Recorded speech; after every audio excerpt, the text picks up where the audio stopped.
Hello? Hello? Hello, is this thing on? Is anybody over here?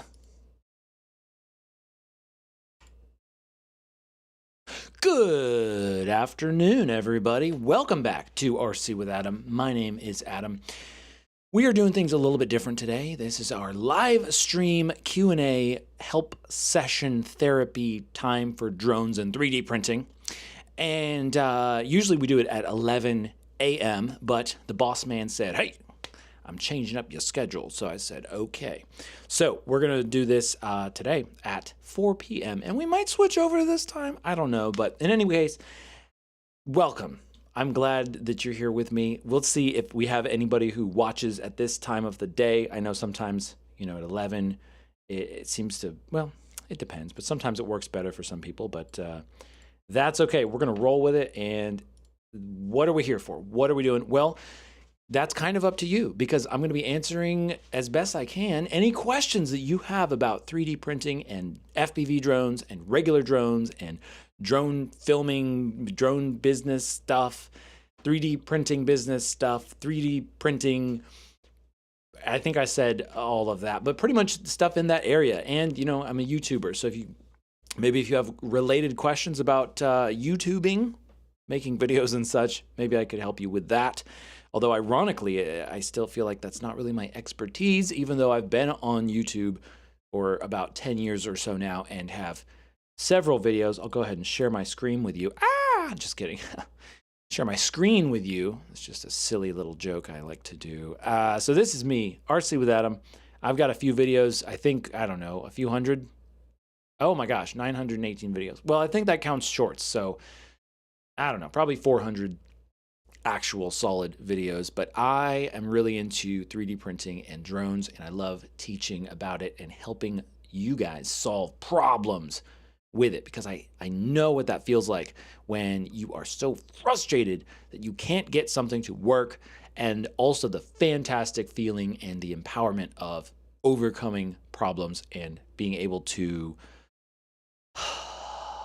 actually do what you want to do and make it work and make it happen. And maybe it's like taking an idea from your brain and then creating it in real life. Or maybe it's like, hey, why is my drone doing this thing and it keeps flipping over and I don't know what's happening? That could be the case as well. And so this is a great time to get what I like to say it's a great time to get real help from a real person real fast in real time. So let's get into it. So in the meantime, we're just going to be talking about stuff related to 3D printing and FPV drones. These are kind of unstructured, actually not kind of, they are primarily completely unstructured sessions that we do here. So we'll be we'll do a recap of what we did yesterday, and I'll just be kind of riffing on the mic.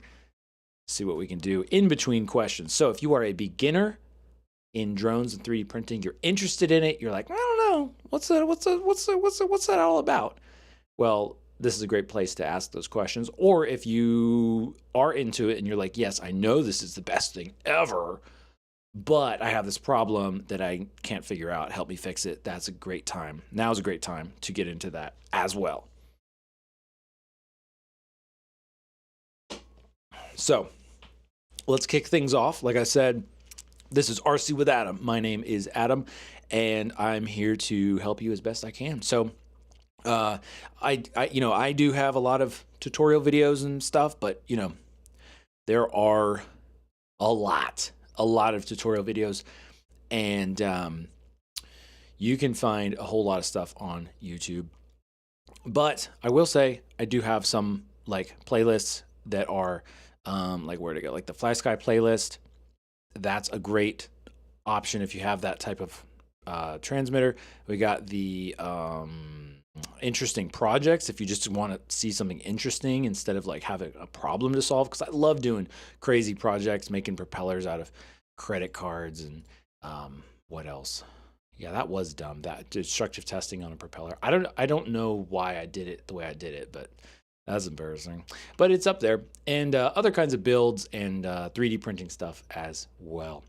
So, but what was I going to say? Oh, so I have a playlist also, and I'm mentioning this because this gets asked a lot um, about, or in terms of like learning how to fly FPV drones. I have a playlist called "Learn to Fly FPV Drone Flight Training."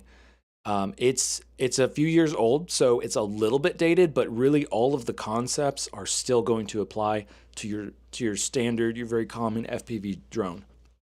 So you can check that out. It's called Learn to Fly FPV Drones. Yes, I was bald when I made it. But I use the liftoff simulator, and I take you through basically everything from like just learning how to basically fly your drone and the concepts, and then hovering and getting into more advanced techniques and stuff like that.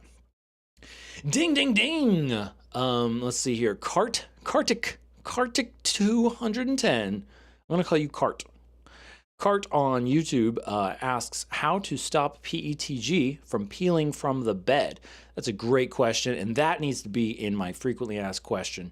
So, short answer, how do you stop PETG from peeling from the bed? And it depends on the way that it's peeling, but there are like three or four things that you can do that I would check. First of all, is the bed clean? Did you clean the print bed? Typically, the best way to do it is just wash it with soap and water. On some print surfaces, you can also use rubbing alcohol, like isopropyl alcohol. So you want to have a clean bed.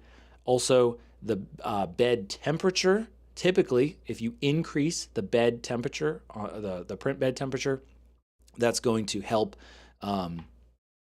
keep the entire print like heated, so that way it won't warp, because warping may be the problem that you're having. And then, well, another one kind of along the same lines is add a brim in the slicing software. Add a brim to it. It doesn't even have to be a big brim, but if you have the brim maybe 3 millimeters out, maybe like all around, depends on the shape of the object. So bed cleaning, turn up the heat, add a brim, and potentially print it in an enclosure. Print it in an enclosed 3D printer. And if that doesn't work, you probably have some kind of crazy problem. But you could also play around with the temperature of the filament, or especially the first layer of the filament. I would say probably make the heat hotter, turn up the nozzle temperature on the first layer. That would be my thing. Oh, and then finally, if that doesn't work, because those are all basically free methods and just changing how you print it. If that doesn't work, you can get Magigoo, or there are a lot of others, but essentially you can add glue stick. You could also just use glue stick, like Elmer's glue, like paper glue stick. You could add glue stick to the print bed, just like a good solid coating, but it doesn't have to be like super duper thick, but just a good coating to a clean print bed, and that should do it. If you're still having problems, I don't even know. That would be like you'd need to, I don't know, consult a specialist in another country or something. I'm not sure, but that should really take care of it. And then the Magigoo is it's like glue stick, but like even better. So that is what I would recommend. Kartik on YouTube, thank you for the question. Michael Hollingsworth on YouTube says, "Hey Adam, made in the albino bat today. Sad news. It's in the trash can. Aw, man." He says, "I just went for it. No rates, no nothing. I'm pretty sure the motor just was too big. It listed and went into the creek immediately. Oh man, into the creek. Time to test flight the Goblin now. Oh man, yeah. Yeah, was the balance off? Because I believe. Oh, I should know this, but I believe the balance point on the bat would be like, just, I say it in the video, but just at the beginning of at the end of the spar, it should be. So what he's talking about, what Michael's talking about, is the bat. So this is an RC airplane that I designed.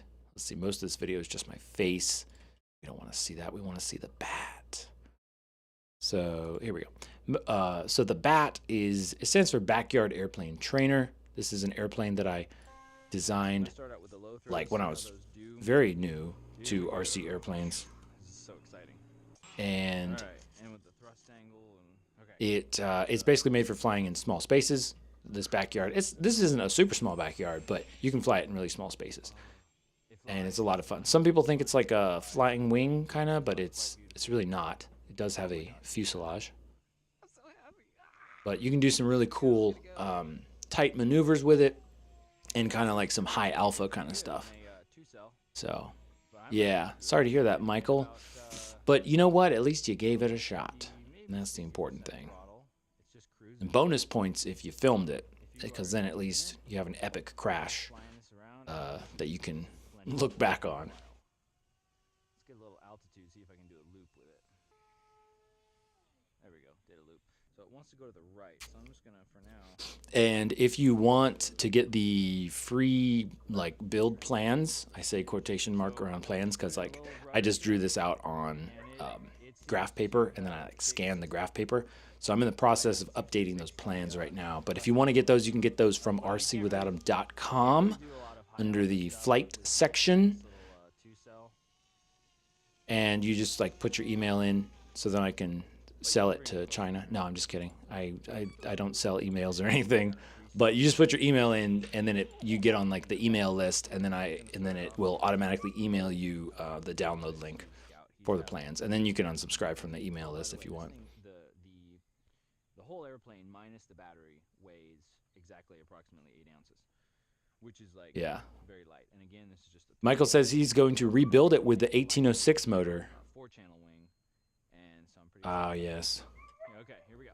Yes, no footage. Well, maybe that was for the best. Huh. All right, and I put the battery. Yeah, the 1806 motor is really what it's supposed to be. I mean, that's what it was designed for. Is the Emax?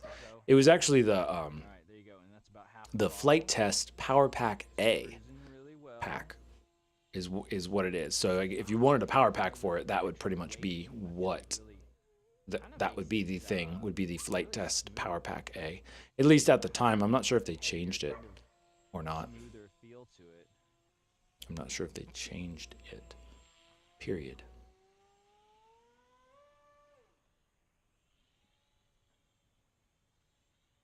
All right, not bad. Let's get a little bit more throttle here.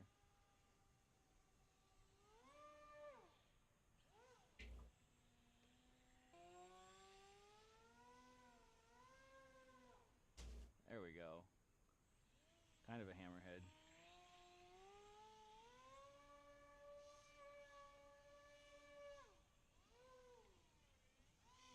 Wow. That got a little crazy. Michael says the 2212 motor is too big for the Bat. Yes. Yes, it is. Now, I wonder if you could size up the Bat for the 2212 motor. Like, I wonder what that would look like. I don't really see a reason to do that, but that would be kind of interesting, because I did make a much bigger version of the Bat. Oh, and then I have the build videos, which are outdated. You know, they'd probably they'd get you through it, but I'm sure I could do better ones now. 3-channel wing setup. You can definitely do some vertical stuff. You can do some hovering. All right, he says he'll record it when he maidens the Goblin, the FT Goblin. That's cool. But what's great is that. All right, so that's the Bat, and like I said, you can go to RCwithAdam.com and download the plans for the Bat if you are interested. It's really I think it's a great trainer. I learned how to fly on it, kind of. It's very forgiving, I would say. Michael says, I even made a traditional wing and tried it, but the main body was soaking wet and just couldn't handle flying a second time. Ooh, yeah. Yeah, and that is the thing about the Bat, is primarily, I don't know that a traditional wing, like a traditional airfoil, would work well, because it's really based on a drag type of lift. Like, there's a ton of drag, as opposed to mostly lift is mostly what you're going with. So it's kind of like what do they call those? Like a profile type, like a what is it called? Like a Delta Wing, like the very early flight test packs, like a nut ball, kind of like a nut ball. Which actually I have yet to build a nut ball. Can you believe that? All right, let's throw out a couple more useful little nuggets, hopefully for anybody who's watching. And yeah, okay, good. I was just making sure my mic was working.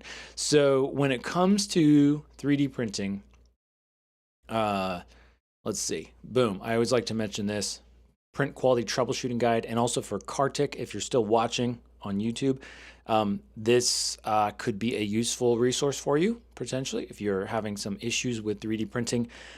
On Instagram, you're not going to see the full screen, so you're just going to have to work with that. I'm trying to make it as big as possible for you guys on Instagram. But so this is from Simplify 3D. It's a print quality troubleshooting guide, and it is a visual guide. So you can look through it and be like, what's going on here? Oh, oozing or stringing, and you can click on it.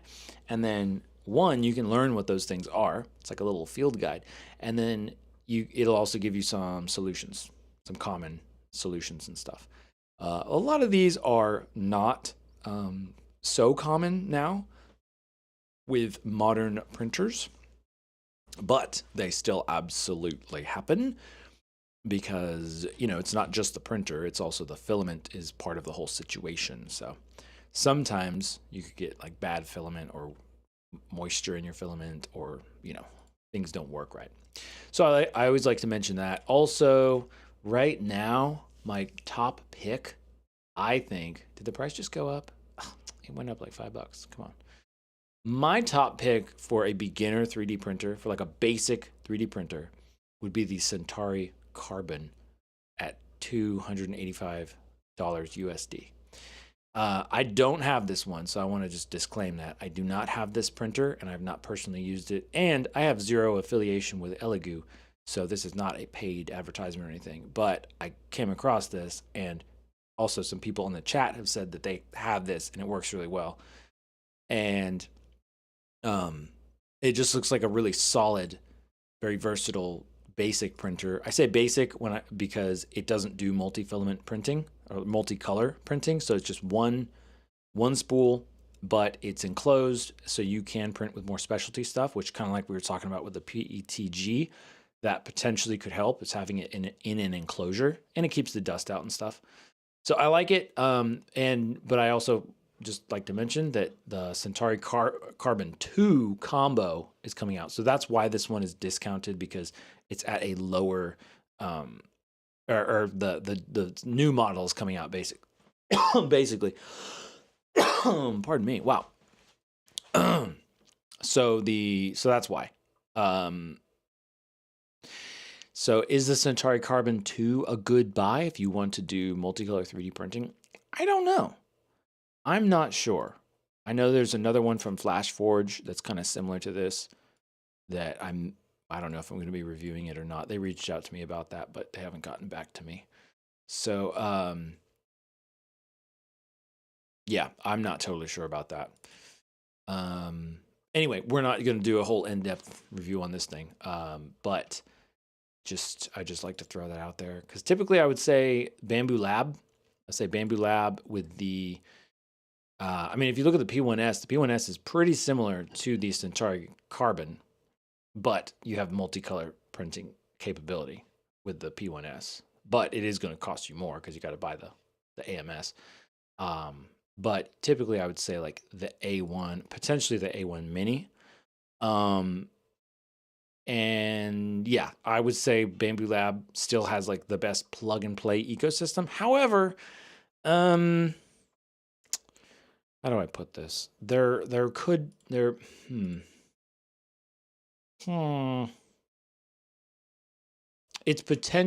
potential that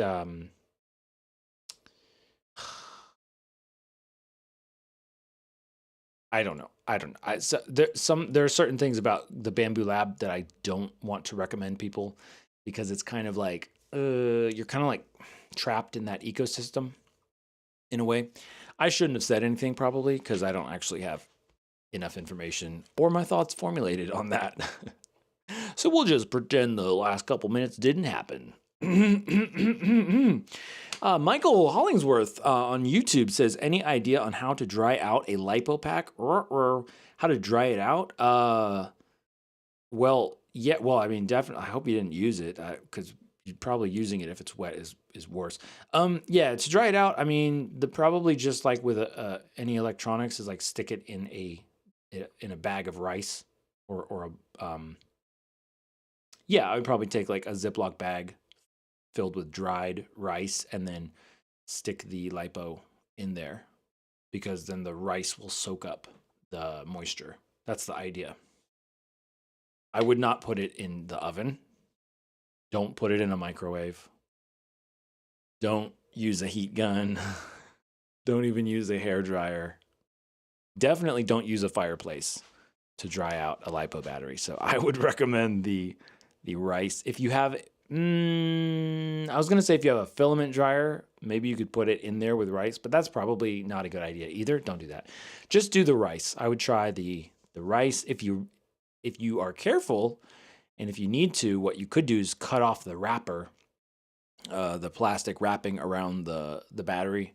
That might help because there might be moisture trapped in there or possibly trapped in the foam that is used to pad the cells.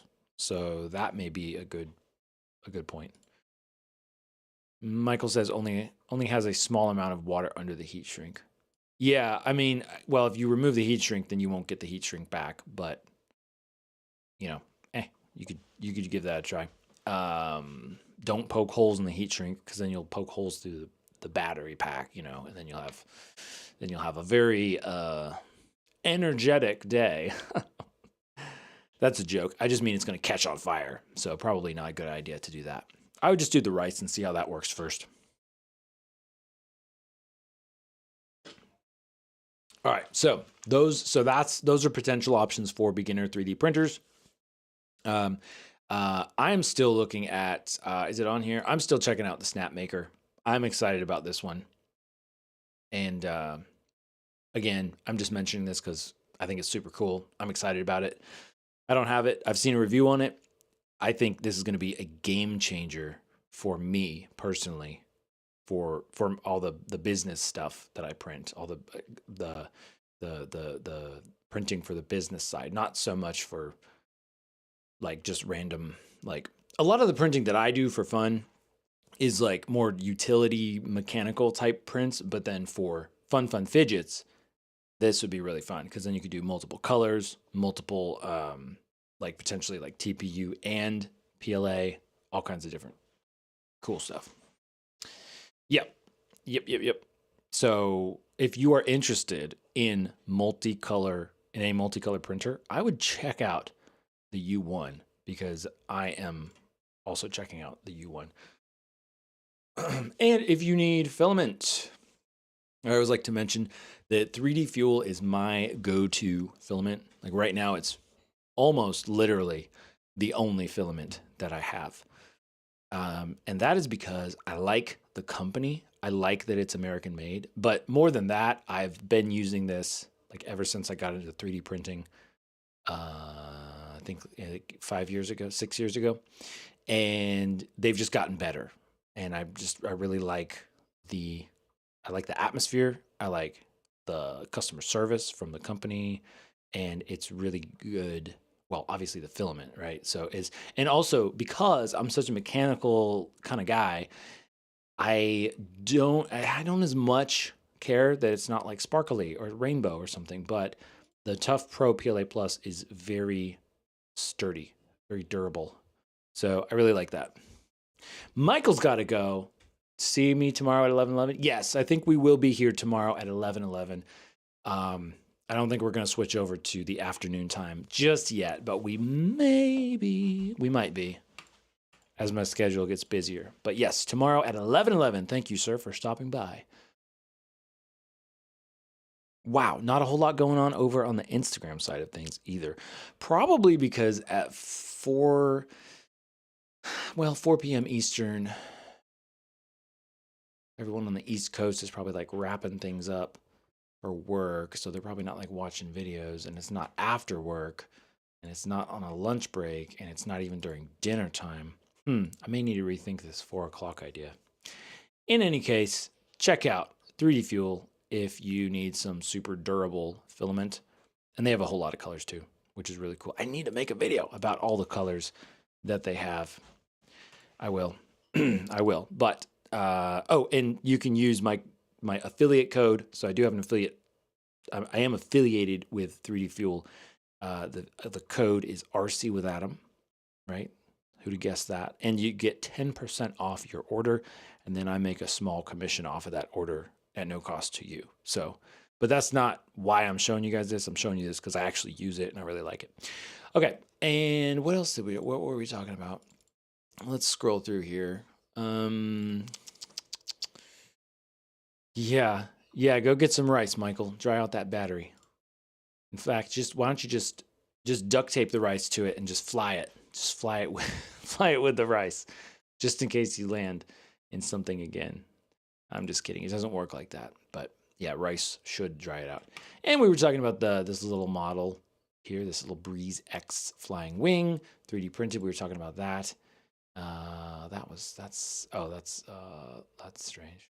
Oh, interesting. We were looking at this. This was a cool thing.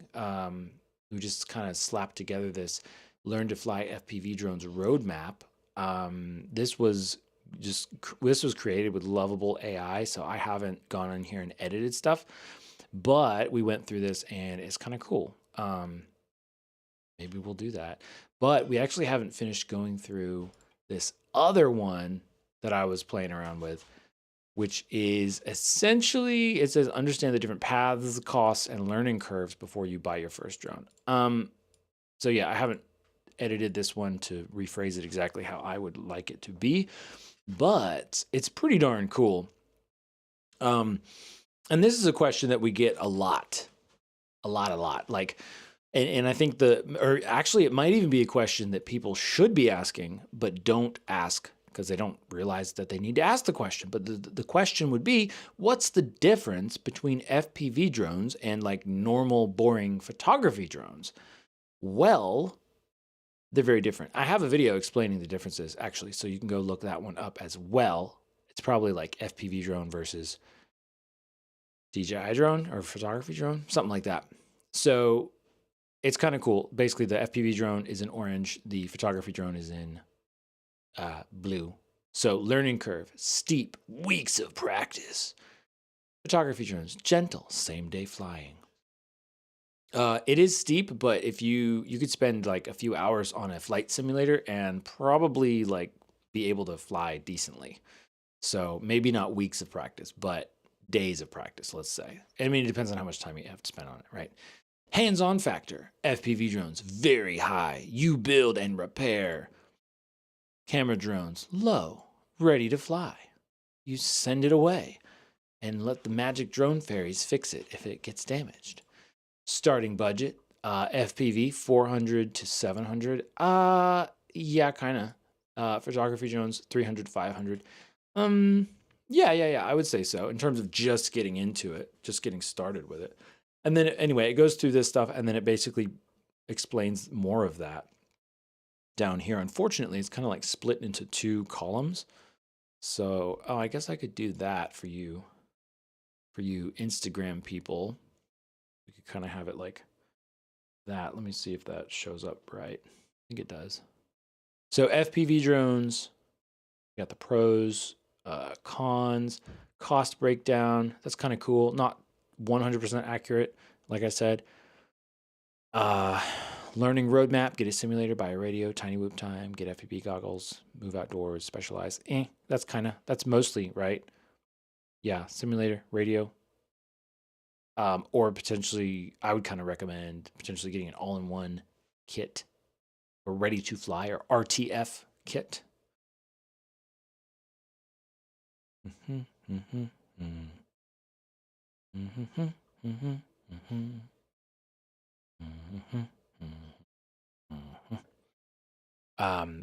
Then we have photography drones and pros and cons, cost breakdown. We covered that. Yes. Was it yesterday? I think it was. No, it wasn't yesterday. Today's Monday. Oh my goodness. It must have been a long day. Cost breakdown. So yeah, entry drone, DJI Mini, you could get that for 300 to 450. Mid range, DJI Air Pro, DJI Mavic Pro, and then you're talking above 1,000 into the 2,000s. Extra batteries, 50 to 150. Yeah, I mean it varies kind of wildly in a way depending on what drone you're getting into. And that's why I say total to get started, like it could be $350 or it could be $2,500. Which, by the way, that's just like getting started. That's not like if you're having like a business, because a lot of people think it's just as simple as buy a drone and then you're just suddenly making tons of money on the side. But it's not. Or if you do it that way, you probably won't be doing it for very long. But because there's like, you probably should be licensed. You probably should have a lot of experience hour time. You probably should have insurance if you're going to fly as a business, which that's just all bumming me out as I'm talking about it, to be honest with you, because I do all those things, but what I really love is the flying. And so that's the thing. That's basically the biggest difference with photography drones is photography drones are about the end result. They're about capturing the video, the photos of the thing. The drone is just there to hold the camera. Okay? So it's not just like learn to fly a drone, it's learn to be a photographer, a videographer, and then figure out how to control a camera flying through the air, which is the drone. On the FPV side, it's like you're there for the flying. That's the whole point. If you can make it look cool, or if you can capture some cool footage of something, like that's a bonus. But primarily, FPV drones are about the first-person view experience and the fun of it. Basically, the fun of it. Like you're like a jet pilot, basically, getting to zoom around everywhere. It's awesome. But you can also, you can use them professionally as well. But to me, what jumps to my mind is like, if you were going to do FPV drones professionally, that really kind of like jumps another step above sort of the like photography drones for professional use, because you have to like really know what you're doing and have more experience, more skills, and then also, like what are you going to do with the footage, or how are you going to capture the footage and stuff like that. So anyway, those are some things that I think about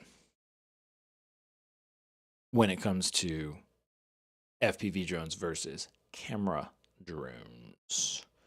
So that's pretty cool. Pretty neat. I'm going to make this bigger again so we can get more screen. There we go. All right. So how is everybody doing? Everybody's very quiet today. Please, if you have questions, ask them. Now is the time to ask questions about 3D printing, drones, how they work, how they don't work, how to make them not stop working. Let me know.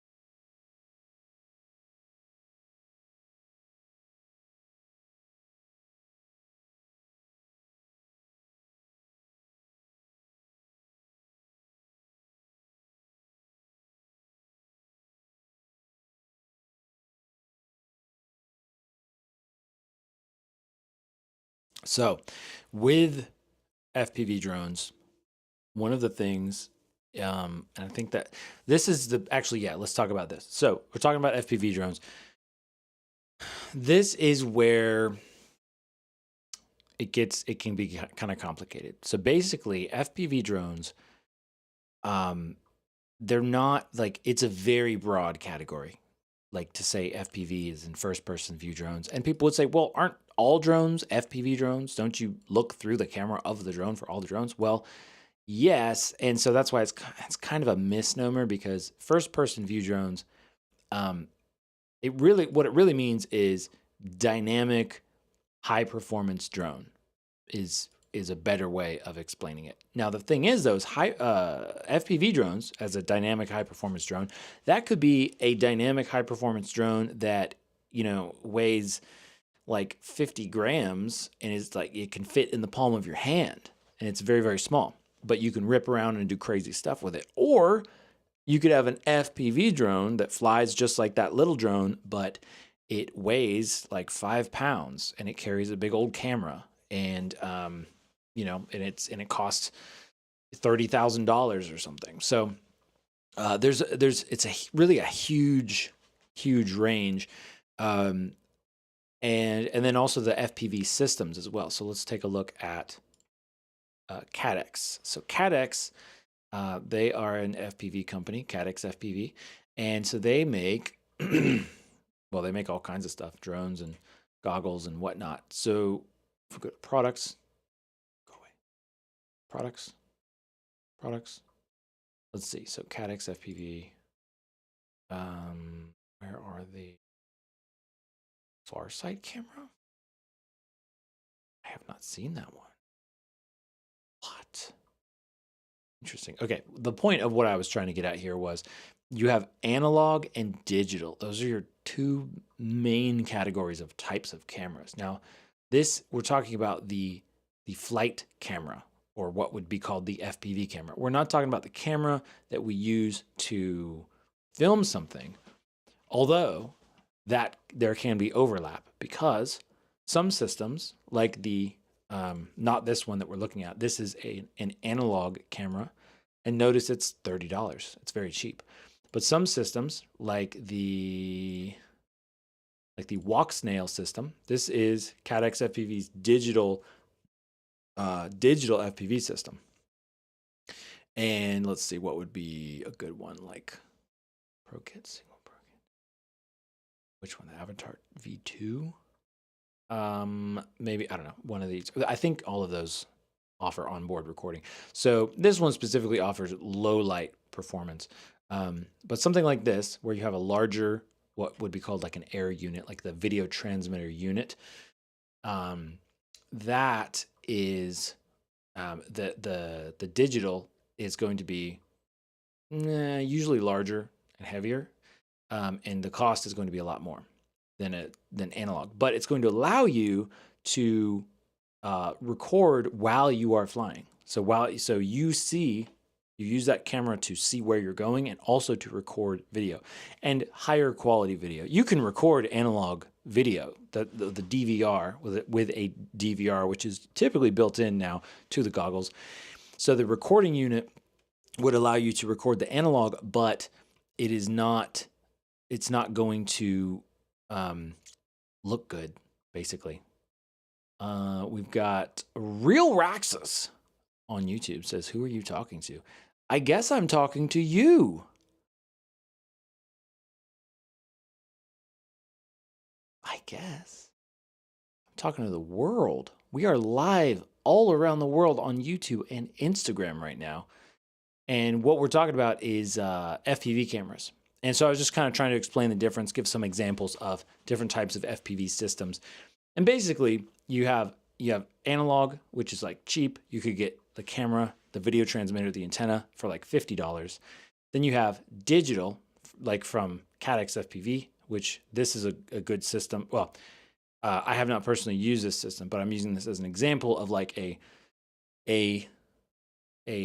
higher end, like digital FPV system for $178. And that's actually like a really good price as far as digital goes, because you could also get what's kind of like, I would kind of say the gold standard for digital as far as the best quality video would be the DJI 04 Air Unit, and probably the Pro model. They also make the Air Unit model. And so that is what are we looking at here for the price? The Pro is $229. So, whoa, $229.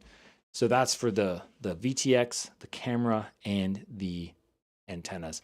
So, yeah, it can get expensive real fast, especially if you're just like, if you're not trying to film professionally with an FPV drone, you just want something that you can rip around, or take decent videos, or record your flights and have them look decent.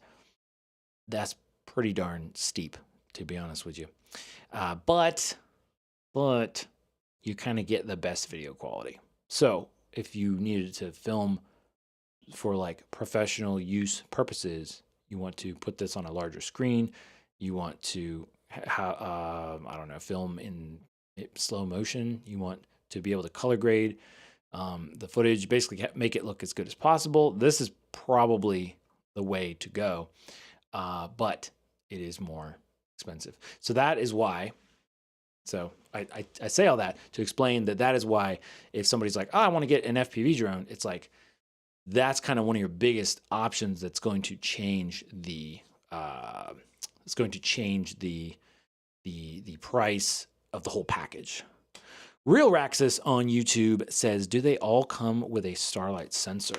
Good question. I'm actually not sure about that. So they have the Moonlight, Walksnail Moonlight kit. So this is equipped with a Starlight sensor, but are the others? Oh, and then I did want to mention, which is kind of what got me thinking about this in the first place, is that we have, where does it go? The Ascent, the new Ascent line, which is like this VTX kit. It is digital, and it's very, very lightweight, and it's $35.99, which is crazy. So potentially, I don't know what they're doing different, and I don't know if we're going to start seeing everybody make cheap digital FPV like this that actually looks pretty decent. It does not look like these, sample images. Do not be misled. That's not going to look like that. It's not going to look like that nice beach scene. It's not. I wish they would actually put a good representation of what it actually looked like. But this one, does it have a Starlight sensor? I don't see it. It just says a 1/2.8 image sensor. So I don't think so, because I think that's the special thing about the Starlight, is that it's the one to pick if you want a good nighttime low light capability. Cadex, just show me all of your products, please. All of them. Weird. Okay, interesting. They have a Moonlight. They have the Moonlight VTX V2 module. Light camera. So I wonder what the difference is between the Moonlight sensor, or the Moonlight camera, and the Moonlight VTX. So that's the Moonlight kit. That's the Avatar V2. So what are we looking at? We got the Avatar V2. That's the Avatar Moonlight. Okay. Oh, okay. Yeah, it's underneath that, I see.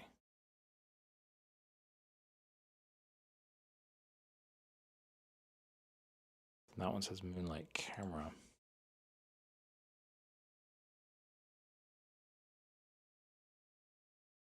Moonlight camera with REC board. I'm not familiar with this one.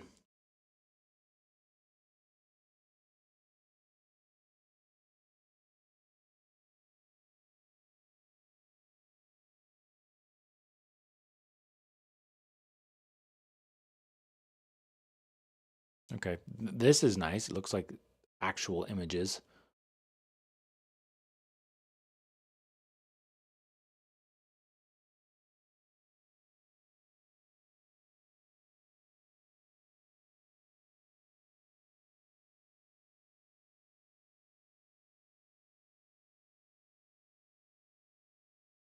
Hmm.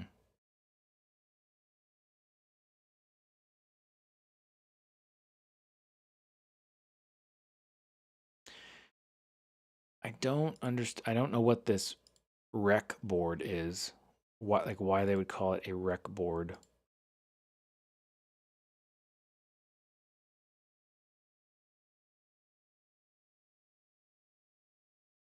So that looks different from that. It'd be nice if they showed actual images instead of just, just the little graphics. Hmm.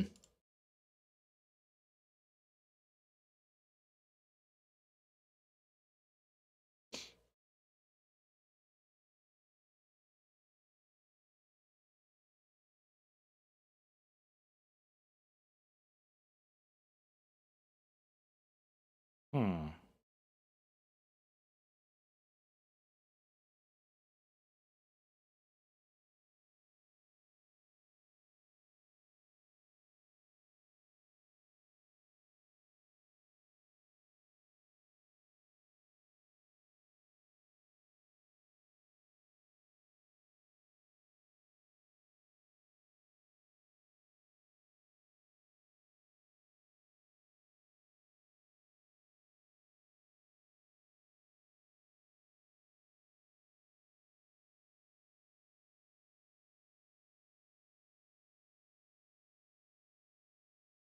Hmm. You know what would be super great would be just give me a spreadsheet. Just give me a spreadsheet of like all the differences of these. Don't make me hunt around CADX. Don't do that. Don't do that, CADX. Don't do it. The Go Film drones. FPV car. Interesting. Huh.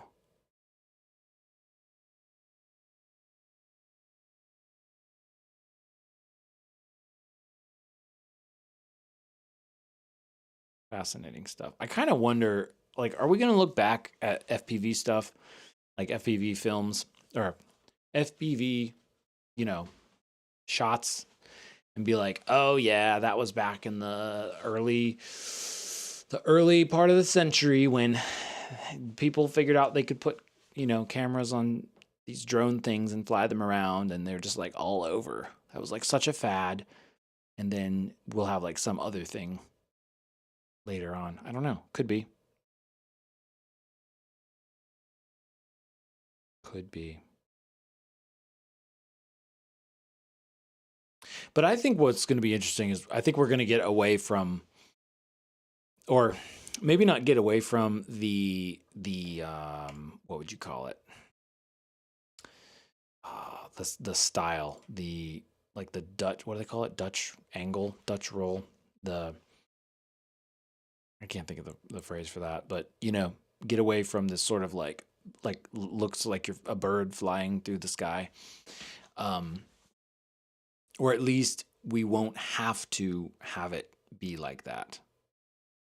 I mean, really, we don't. Right now, we don't. But it's you have to stabilize it and all that stuff. Like I feel like I think we're probably going to be moving towards 360 cameras built into the drones, and then it's going to just be, you won't see the drone at all, and you can film 360 degrees. I think that would be the way to go.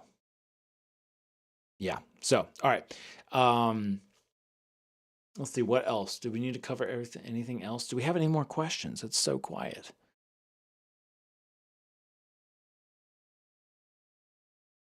Also, a lot of times people say, "What is a good beginner kit?" I had one pulled up. I love the Radio Master Pocket. I've been using that one for the last few years. It's a great radio. So that is a great beginner radio, and you can really grow with it. It's around $70. I would get the ELRS version personally. Well, I did actually. That's what I have. But you could get even cheaper options. There are less expensive options out there. What are we looking at? Of course, there are more expensive options as well, like 150, 172, 300. You could go way up there. What's this guy? There's the Beta FPV Light Radio. That's right about $60. Where did it go? Then there's the beta FPV light radio 3 with ELRS. So at $42. And then what was it that there was another one that came out that was like insanely not expensive. Wow, Beta FPV has a bunch of different versions of those radios. Oh, it was the Beta FPV Light Radio 2. What is this one? SERC transmitter. That's crazy. And then the Sim controller mode 2. I'm guessing the Sim controller doesn't have RC capability, in which case, like, why bother? Well, if that's all you're using it for, I guess I could see that. You want like an extra one, that's fine.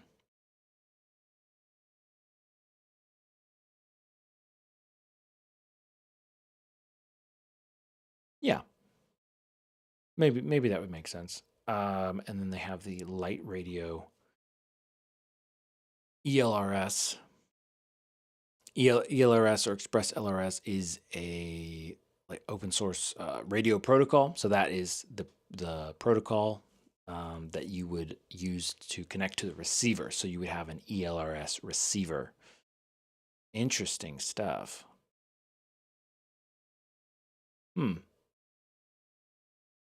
Interesting. No screen. I wonder, do we do everything like with an app or what?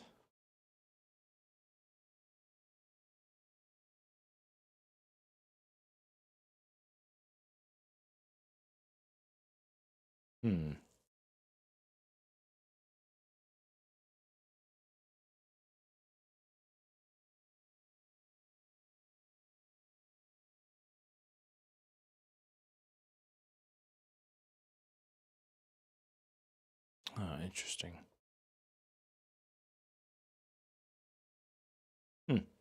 Yeah, so there are options.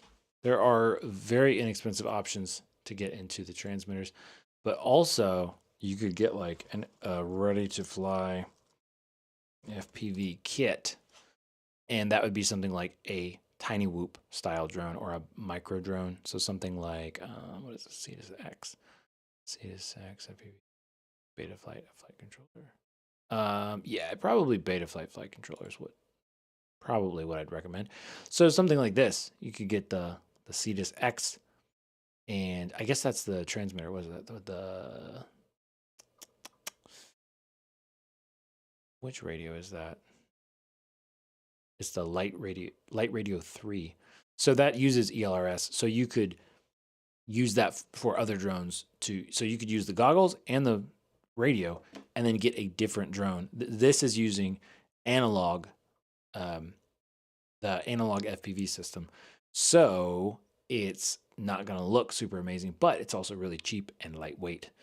And you could get another drone with an analog FPV system, and then use the goggles with the transmitter. So that could be a good option.